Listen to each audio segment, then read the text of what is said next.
a name so instantly recognized that it is meaningful to both young and old. It is a name of such immense proportion that it no longer merely embodies an identity. Instead, it speaks to a phenomenon that is understood simultaneously in third world villages and financial world capitals. From North Carolina, Michael Jordan!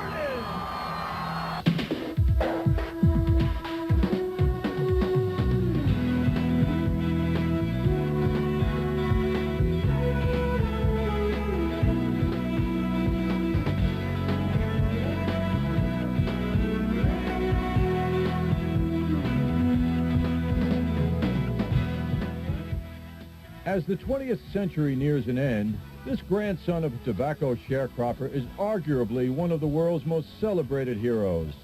Michael Jordan entered the American sports culture with dead-on accuracy and perfect timing. What Jordan achieved in 15 years as a player of the game seems now oddly incidental to all that he is away from that game. We live in a country and in a society and a world where people are looking for a hero.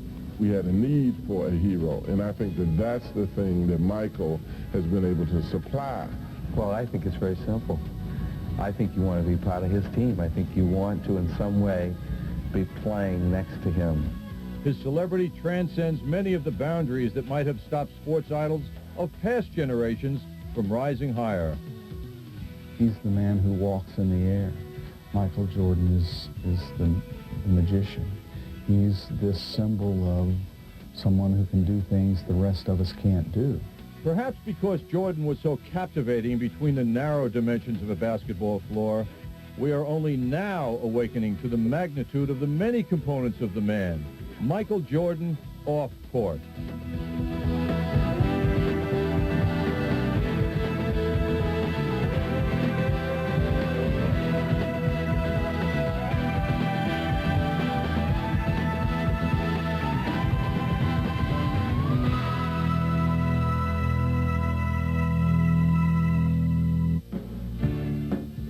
Michael Jordan's public identity was almost entirely linked to live performance. The essence of the man was hidden behind his arsenal of dazzling, seemingly effortless signature moves. Michael had a tremendous professional pride. I'd never seen a player when I got to this ball club as an assistant coach who could have a bad game and be positive and optimistic and turn it around. Bad game, 25 points, 15 for 35, or whatever, 10 for 25 was a bad game for him. Turn it around, next game, come right back in the attack. The characteristics that have made him and most people that are great famous is, number one, he was a great student of the game. He sat at the front of the class. He always had questions, and he listened intently. He listened with his eyes as well as his ears. He was a team player.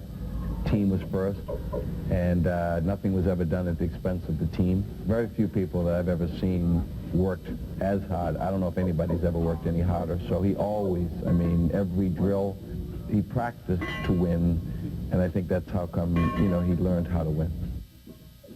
I think for myself watching him, he's definitely a result of hard work. Where you could end up if you just be determined to be the best at everything that you do. And I think Michael Jordan had that mindset of not only finishing first in everything, but finishing first with his team involved as well. You can find a lot of guys who have hands as big as Michael. You can find a lot of guys who probably can run faster than Michael. You can find some guys who can jump higher than Michael. But you cannot find a lot of people, if any, who utilize that talent. Michael Jordan was unquestionably a self-starter. He didn't need anybody to push him at all. I think he also was the kind of guy who examined himself to see what kind of abilities did he have, and never accepted anything less than perfection. Indeed, Jordan's intensity out of uniform was disarming to those unaccustomed to seeing it. Jordan's approach is always black and white. There is being the best and there is failure. No middle ground. This applied to golf, shoe design, and on-the-court trash talk, which he elevated to an art form. This is a guy that I sincerely believe that if you were going to play jacks with him, he'd want to beat you. But not only would he want to beat you, he'd want to talk about you while he was beating you. And he'll kid with you. Like, I came up to him once. We were at a fundraising affair where he was donating an awful lot of money to the community. He waved and greeted me because I walked in, and I gave the sign like I was playing golf and told him, come on. And I looked at him, and his whole frame of mind changed, and he looked at me and said, you play golf? And I told him, no. Well, Michael, I knew him when he was playing the Tar Heels, and I was coaching University of Arkansas, and we beat them one time when they were #1. And every time he sees me, he says, I haven't forgiven yet, Coach, for beating us. People literally are afraid of letting him down. He is so demanding. The other key to that is he never put demands on other people that he would not put on himself. And he put those demands on himself first and then turned and expected other people to step up mentally to be ready to compete. What we had to tell Michael was he had to share the spotlight with guys. And that he had to include his other teammates. Even sometimes when they would back away and wanted him to take it over, he had to thrust the action back on them so that they would have to make the play. And he made players like Scotty and Horace better players over the course of his career. The fire within was sparked early on, even before his adolescent growth spurt that would change everything. Michael went from survivor to fierce competitor. This attitude shaped his outlook even after he became a sports celebrity. He hasn't changed. With all the fame, the fortune, everything that's come to him, he's still just the same guy that I remember as a young college player and a young pro when I first got to know him. Well, I taught Mike actually all he knows in 1 week of basketball at the McDonald's All-American game when he was a senior in high school. I never had heard about him. And we went to play this all-star game, and all of a sudden I'm introduced to this young kid, Michael Jordan. Well, it was obvious from the time that I first saw him that he was going to be, I mean, like, unbelievable. And the thing was that in those days, you know, when he was playing, he did everything just really fundamentally, nothing fancy, but he always knew how to win and make the big shot. And in fact, the McDonald's All-American game, team he played on, won 96-95. He made the last 6 baskets in the game, and every time we were down by 1. So if Michael had the ball last, we were going to win. And of course, that's been the story of his life. Everybody knew that he was a fine player, but I don't think anybody had any idea that he would become what he became. You just don't imagine a person becoming that good. And he just, you know, went beyond everybody's expectation, whereas they expected him to be good, but I don't think anybody expected him to be as sensational as he became. What I really don't want to recollect is in 1982 in New Orleans, national championship game, Georgetown University is playing against University of North Carolina. Michael Jordan happened to be a freshman at that time, so we called timeout. It's about 14 seconds or so left in the ball game, so you're figuring that they're going to go to James Worthy because James Worthy is the upperclassman, the guy who's been in the middle of killing us. And they come out of the huddle and throw the ball to the left sideline to this freshman. He sails up something. He's almost out of bounds near the bench, and whoosh, they go ahead of us. And so I have a horrible memory of Michael Jordan. I call it a nightmare, but it was indicative of the fact that this kid's courage and his confidence, and even more so, I think, it showed the confidence of Coach Smith in a freshman, because you just don't get in the national championship game and let a freshman take a shot when you're behind with seconds to go in the ball game. And not only do you let him do it, he comes out and swishes the shot. So that reflects the fact that this kid even then had a lot of courage and a lot of willingness to lead and to take over. He's a phenomenon, and Michael Jordan just took it to another level because people were able to trace the history of him, actually watch him grow through the media. Going to North Carolina, making the great shot in that national championship game, and then to go on to Chicago or the Olympics and winning the Olympics. I know Bobby Knight coached him and thought he's one of the greatest players he's ever witnessed, and certainly is, I think, the best to ever play the game. Michael Jordan's influence as an athlete even transcends gender, and women who play basketball look up to Michael like no other, not only for what he has meant to the game, but for the doors he opens for women who play the sport. Mike has always been supportive of the women's game. And I've always, Mike and I kind of grew up in the same time. We received the Naismith Award together.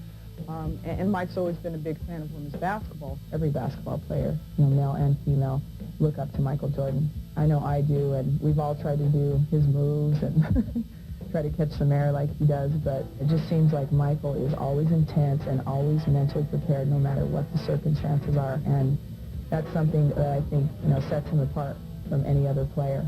His rise to the top, he talked about how he became the best player in the country. He didn't talk about it.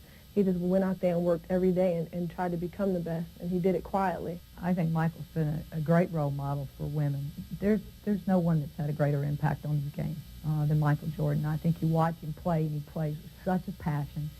He is best when the game is on the line.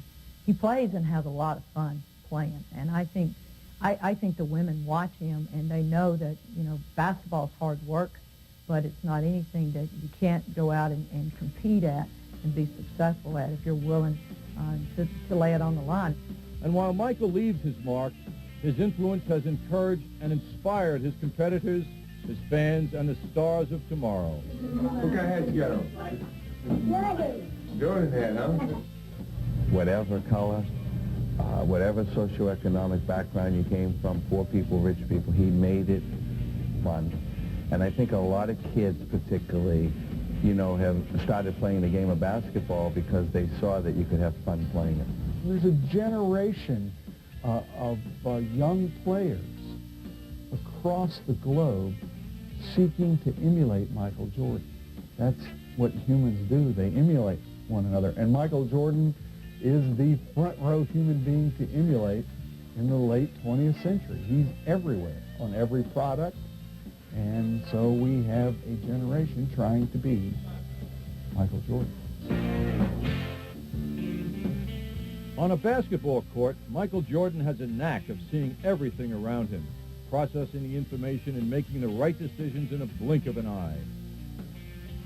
Give him the luxury of time to choose, and Jordan is even more dangerous. Witness his many triumphs as a business entity. When he decided it was time to star in a big-budget Hollywood production, the film Space Jam generated close to $500 million in combined box office and video sales. Different. I mean, I appreciate what people do, other actors do for a living, have a better understanding. Will I do this forever? Or will I do this full-time? I don't think so. When the designer Bijan inquired about a Jordan cologne, Jordan not only agreed, but dove right into the development process. Right behind you, right behind you. What?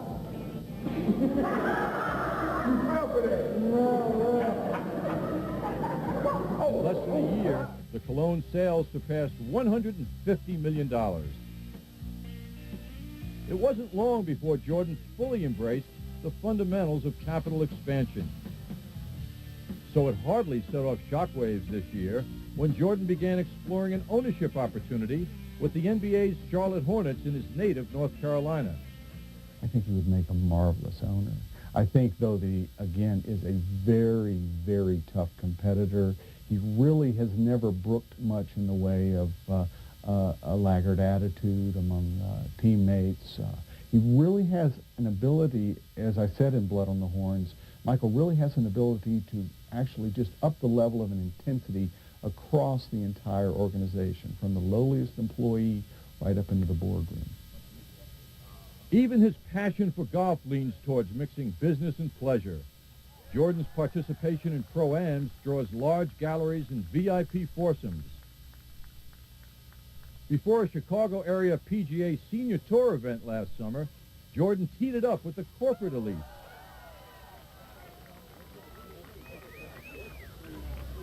At the 1992 Summer Olympics in Spain, Jordan participated as a member of the original Dream Team, arguably the greatest team ever assembled. You can't get too close to Michael at the foul. You haven't committed a foul in almost a year and a half, man. How can you talk? My goodness. I don't think you ever fouled out of a game. When do you ever foul out of a game? Michael, what about playing with Magic? First time, you know, to play with a lot of these guys in a competitive situation. I played with them in All-Stars and against them, and now we represent one, basically, and we represent the country that we are from, which is the United States, and we're going over, and we're in a very competitive situation, and it's a prize at the end. So I think I'm looking forward to the camaraderie that's going to be established over this 5-week period, and it's going to be something fun. But a conflict was ensuing. Jordan led the Nike forces into battle with Reebok. Jordan, under contract to Nike, took the bold step of using a prop no less sacred than the American flag draped over his shoulder to conceal Reebok's logo on his Olympic team warm-up jacket. Proving no relationship has been more important to Jordan than Nike. And the pot of gold materialized in 1998. Control of his own brand backed by the Nike marketing machine. Jordan shoes and apparel did more than $300 million in sales in year one, and now other pro stars are also signing on to wear the brand exclusively. The appetite to create is an unbelievable ambition in creating a basketball shoe that suits a lot of the people. I think that will continue. That's never going to stop, even from not playing basketball. I think that appetite to create continues on. And certainly it's a competitive thing to constantly find things that the fans and the public could identify with. And I look forward to that. Heading into a new century, Jordan's empire is indeed vast. His ventures include the successful Michael Jordan's restaurant in Chicago, the trendy 160 Blue, an upscale eatery near the United Center Arena, the Michael Jordan Golf Company, and more. While the NBA nears the end of its first season of the post-Jordan era, the rumored return of Jordan to the league as a team owner is creating a new buzz around Michael. Consider being part of ownership? No. Michael, whatever happens I would fire too many people if I'm ownership. If Jordan secures a controlling ownership in an NBA city, the impact will be considerable. He will insist on a team that is profitable, and of course, he will insist on winning at least 6 NBA titles. I think he'll find a way to win, the way he coped with the struggles of the Chicago Bulls. I think he has learned tremendously from his associations with Bill Jackson and people like Tex Winter, and even people like Jerry Reinsdorf. And I think Michael is a very crafty competitor, and I think that he will find a way to make that drive work for him. As Jordan surveys a horizon of unlimited possibilities, the NBA must identify the next generation that will allow the league to sustain its global popularity. Well, I think it's already very evident that he's sorely missed in so many different ways. You know, he was the main man, and regardless of where he played, I think that was what everybody wanted to see. They wanted to see the best basketball players ever played the game. Basketball is going to have to retrench. There is a molting period. I think it would be safe to assume that the unparalleled growth that Michael brought is going to cool a bit for basketball. Plus the effects of the lockout are substantial. But I think the NBA is a healthy business. The owners have a good agreement. I've spent a lot of time over the last few years interviewing young players, watching what's going on with them in their lives and looking at their competitive natures. And there's some interesting players out there. Is it going to be Camelot again, this golden time? No. But will the NBA survive and thrive? Yes. It's going to be really difficult. I know they'll probably push some people into that position, a Grant Hill or somebody that will unfairly be, try to measure up. But it's going to be an important part of their marketing. And, of course, coming back from the lockout season, they're going to need to do it real fast. Hopefully some of those young kids that started to play because of him and the love that he transferred to them, I think what happens is he planted many seeds. And I think you're going to see some of those seeds grow and develop. And because of Michael Jordan, I think there'll be another one. Ready and action. I'm Michael Jordan. You've been briefed. Michael Jordan elevated sports marketing from its infancy in the 1980s to one of the truly dynamic industries of the 90s. Never has one individual converged so perfectly with the right place and the right time. The way that he was plugged in to other markets besides sports was path-breaking. A company in the future, when a Michael Jordan of the future comes along, will perceive it as less of a risk to base an entire advertising campaign or a product line around an athlete, because he really did demonstrate that it was possible to do that. Let's face it, Michael Jordan was not only a great athlete, a great spokesperson, but he was the central character in the days of our lives and the drama. And so we essentially could pick up any commercial, and Michael would step right in, and he would already be in context. The reason Michael Jordan is so effective at marketing is because he's himself. And so as a result, corporate people and people from all around the world want a piece of that because they know that it's going to help them sell things and market things. The association with Michael Jordan is something that obviously is unbeatable. I think all the ads that I've done with it have shown bits and pieces of my personality, which has been good, you know, because it's taken me away from just basketball, but deals a lot with a lot of my inner thoughts, some of my feelings about the game and how I approach the game and how I approach life. And this doesn't change. I think it adds to that, the opportunity to excel or achieve. And I mean, I've done that in such a short amount of time, and somehow I've always been able to sustain that. Though impossible to comprehend now, Nike's decision to sign Jordan to an endorsement deal in 1984 was considered something of a gamble. The Bulls were not yet a dominant team, and Jordan was not yet a dominant player, despite moments of brilliance. The gamble continues to pay off. I think he had an agent who understood what Michael was, this incredible talent he had. I'm not talking about jumping and shooting. Those things are there, but I mean Michael's ability to connect with people, this special presence he had. And then Nike had the foresight to see that and to come forward with a very attractive offer to build an entire product line around Michael. All-time sales of Jordan products by Nike have grossed about $2.6 billion, which accounts for less than one-third of Jordan's estimated $10 billion impact on the U.S. economy. You reflect on what kind of pressure that places on him, what kind of responsibility that places on him, and being responsible for thousands and thousands of people having jobs indirectly. Forget what he does directly, indirectly. Well, the Michael Jordan effect has been vastly overstated. The way people come up with those numbers is that they attribute literally everything that touches professional basketball in large measure to Michael Jordan, and then they assume that the gross effect of the National Basketball Association on the economy is just simply adding up all the dollars that pass through it. And of course that's a wild exaggeration. Whatever the actual numbers, Jordan has earned roughly $240 million from endorsements the past decade. A huge sum, but arguably a bargain in contrast with his immeasurable impact on sales and product image.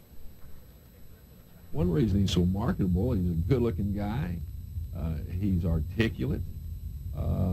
He just looks like the all-American young man that we can all say, hey, that guy's something special.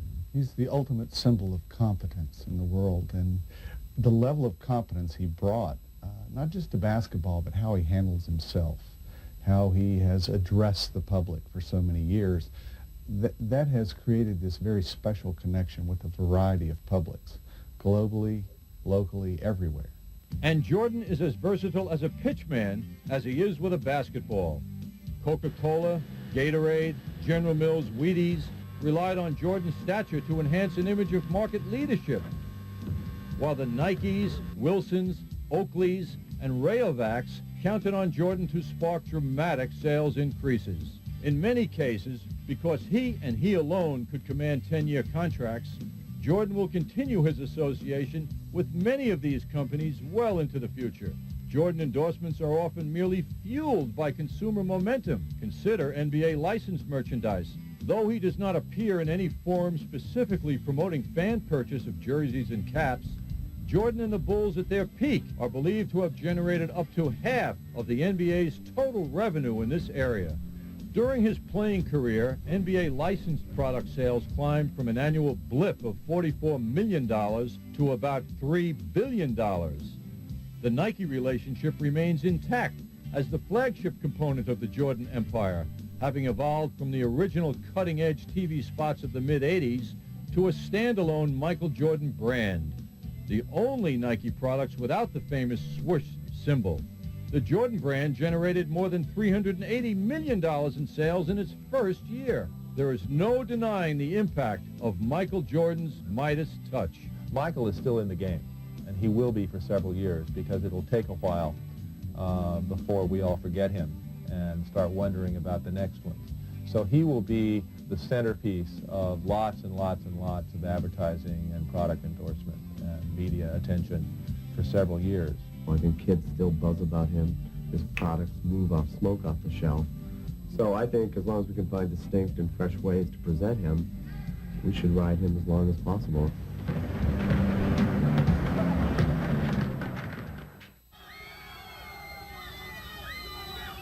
During his playing career, Michael Jordan was the subject of newspaper or magazine stories an average of 100 times per day. Well, I feel sorry for you guys, really. I think you guys are really welcome to come out here and learn something. His life and times are documented in some 70 books, including 4 he has authored with a collaborator. What Walter and what Mark actually told me was just be myself, and they just wanted to see that over a year's period and get inside the doors that I've probably kept closed for a while, and I just had to live.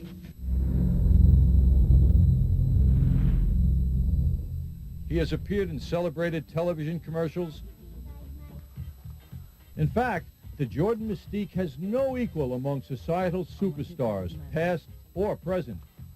Internationally, I mean, he is just, he's larger than life and larger than sport. It's not just a basketball thing. I think he's a way to really help develop the brand in countries where either basketball or sport is not all that developed.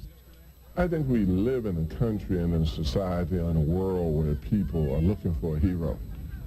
So much so that many, many years ago we created heroes inaccurately, that we had a need for a hero. And I think that that's the thing that Michael has been able to supply for us, is the fact that here is a person who we can see him develop. A lot of our heroes in the past, we had to be told about how they develop.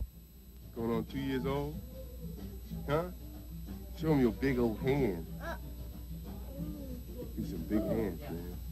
Michael had obviously the talent. He had the drive. He had this incredible will. All of those things add up to a very special genius. He's bright, and he has a good personality, and he doesn't get in trouble.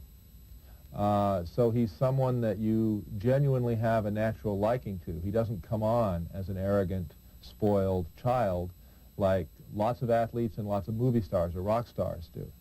So he combines this unusual ability with an attractive personality. And anybody who has that attribute, the country is certainly ready for them, and they will be a media darling for as long as they want to be.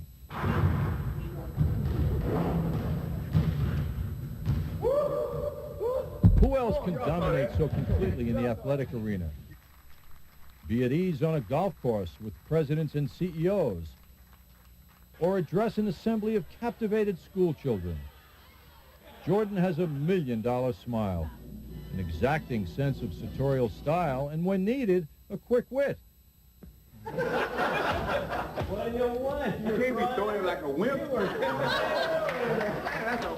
Catch it. I can catch that. Try it one time. See? Okay, but Greg, it's got to be there. He readily alternates from the highbrow lobster and champagne circuit to grape soda and honey buns with old friends and family in Carolina.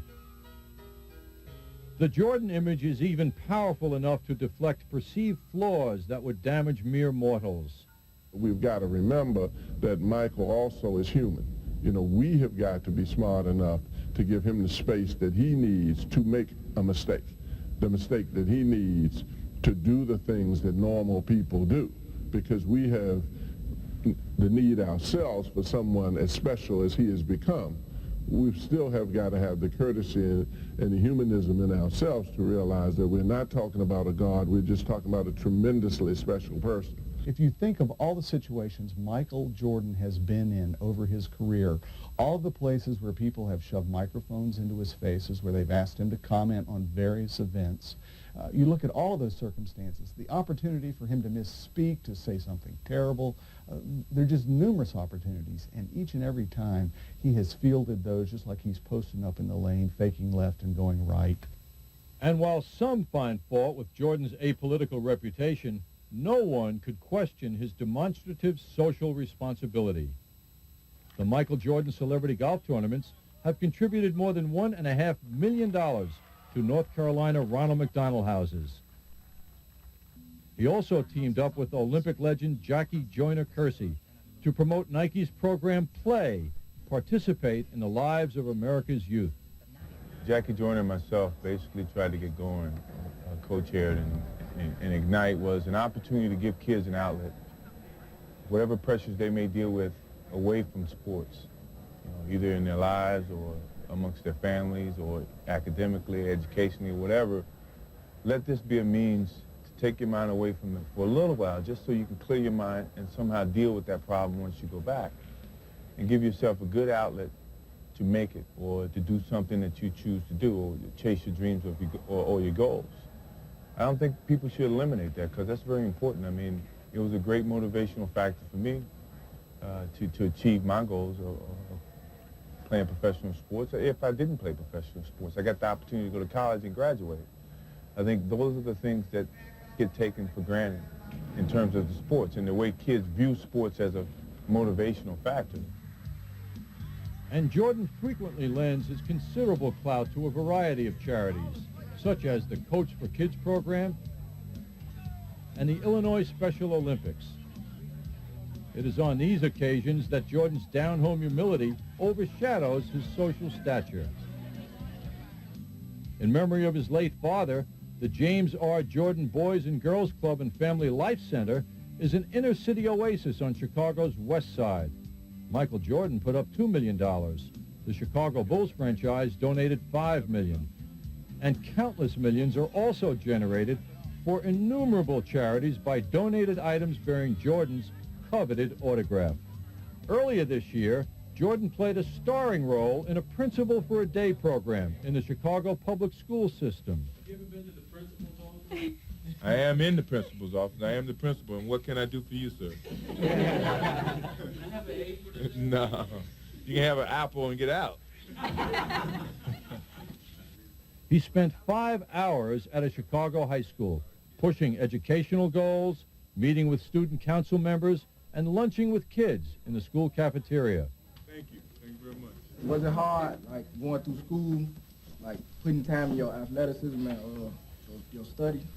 I can't say, and I'm not going to sit here and tell you guys that at certain points in my life when, I wanted to get involved with sports, that I didn't, choose the wrong direction at one particular time where it affected my grades. But the good thing about it was my parents put me right back on track. And I learned from that mistake the first time, so I was able to deal with this second time. But it's hard, but you have to stay focused in terms of what you're trying to achieve as an individual. Jordan clearly is committed to leveraging his fame for good causes, as evidenced by his belief in making golf readily accessible to young people in the inner city and to average Americans nationwide. Although his golf handicap is not likely to suffer in retirement, there clearly is a side of Jordan that gravitates toward community service. I'm a father of 3, and I care very much that there's role models out there that accept the position as a role model. It seems like everybody else is trying to push that label off and not expect to have to live up to something, but he's not only been a role model for his family, but he's been a role model for a lot of other people's families. The Hills and the Bryants and the Hardaways of the world emulate him. I think that's the single most valuable legacy that Michael could leave, is that it's not enough to be a great athlete, but it's also a good thing to be a decent human being. What has always struck me as being significant about Michael Jordan is off the court. You know, just upstanding, just a great guy. Always willing, you know, to give to charities. What we've learned from Michael is that you can be competitive off the court, you can be a good person, you can be a great, you know, a great role model. And Mike's done it all. And you could be a shrewd businessman, and you can, you know, you can branch off to so many different areas of advertisement, film, broadcasting. Mike can do it all, and he has done it all. And he's shown that anybody can do it as long as they have a vision. Mike has always had great vision. Michael, I get to say thank you for 29 teams and hundreds of millions of fans around the world. Thank you for what you've meant to our game. Thank you for being who you were, not only for your leadership and greatness on the court, but for who you were and will continue to be off the court. The era of Jordan seemed to arrive like an unannounced swooping dunk. But just as suddenly, all that remains is the world's longest-running highlight tape. His departure comes at a time of torch passing in all professional sports, with the exit of Wayne Gretzky, John Elway, and Cal Ripken not far behind. As competitors, each possessed a rare combination of swagger, zeal, and dignity. But Jordan's all-encompassing celebrity is uniquely his own. Well, I think, you know, on the floor, I don't think there'll ever be another Michael Jordan, you know, similar to a Baryshnikov in dancing or Fred Astaire. He was special, and I don't think there'll be anybody like him. But I think he sets a great standard for young people in terms of being a role model. The way he carried himself with class and dignity, his integrity. He was a tremendous example for young people to look up to. There are too few people that you can point to who have that kind of ability as a player, who also manages their life in a manner in which you want to cite them. And I think that was one of Michael's greatest gifts to the game, is the fact that not only was he special as a player, he also was a person who managed that specialness and handled his ego and realized his responsibility to be a role model to a lot of kids. We need heroes in our country today. And I think you could point to Michael Jordan with, if you had a child or a grandchild, and say, hey, he's something special. And I think that's what maybe is missed as much as his playing, is the fact that he was one that everybody could point to and say that regardless of how much money he's made, regardless of the fame that he's attained, he still does it in such a classy manner.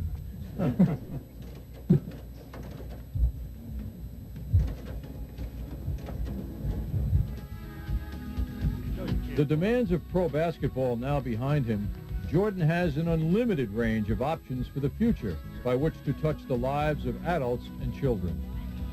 For when the athletic ability, the superhuman aura, and the incomprehensible wealth are stripped away, Michael Jordan becomes even more appealing. I've had a great time, you know, and I can't say enough for the people who supported me. And you know, my life will take a change. And a lot of people say, well, Michael Jordan didn't have any challenges away from the game of basketball. Well, I dispute that. You know, being a parent is very challenging. If you have kids, you know that. He is a product of parents who taught discipline and respect with actions, not words. He is fiercely loyal, and he owes everything to simple virtues: trying harder, working long, demanding more. Off the court, those virtues will continue to make Michael Jordan a revered figure for decades to come. There will be young players who will come along who will resonate Michael Jordan's special flair. And when they resonate his flair, either by their accomplishments or by some sense of style they bring to what they do, it's going to send us back and remind us of what Michael did in that special time. What Michael Jordan saw was a lot of opportunities. First of all, he was helping individuals to participate in sports. Secondly, he utilized that healthiness to excel at a sport that he chose to excel at. From that point on, he used it to go to college, and then everything fell in place. I got a lot of different opportunities to meet people, to do business, make a life for myself, to visit places that I probably would have never got the chance to visit, and enjoy the game that I participate in.